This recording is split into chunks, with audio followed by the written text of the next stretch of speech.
पाकिस्तानी नौजवान से शादी की ख्वाहिश लिए अमरीका से कराची आने वाली अमरीकी खातून अचानक से कार में रवाना हो गई है। पुलिस एहलकार मोटरसाइकिल पर ऑनलाइन टैक्सी के पीछे रवाना हो गए हैं। मजीद जानते हैं डॉन न्यूज के नुमाइंदे बिलाल खान से, जो कि हमारे साथ लाइन पर मौजूद हैं। बिलाल, बताइएगा, खातून तो जाने के लिए मान नहीं रही थी, फिर क्या हुआ?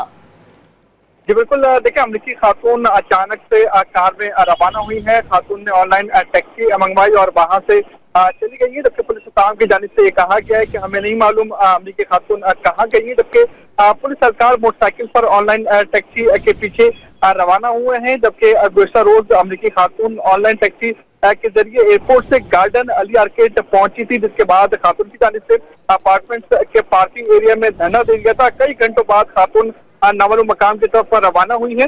इस तमाम मामले पर पुलिस की टुकड़ी भी तैनात रही और गार्डन के रिहायशियों का भी अपार्टमेंट के बाहर रश रहा। लेकिन अभी जो है कुछ देर कबल खातून ऑनलाइन टैक्सी के जरिए नामालूम मकाम की तरफ रवाना हुई है। पुलिस हुकाम भी ये कहती है कि अभी तक ये मालूम नहीं है कि खातून किस जगह गई हैं। जी मोहम्मद बिलाल, तफसीलात से आप आगाह कर रहे थे, शुक्रिया।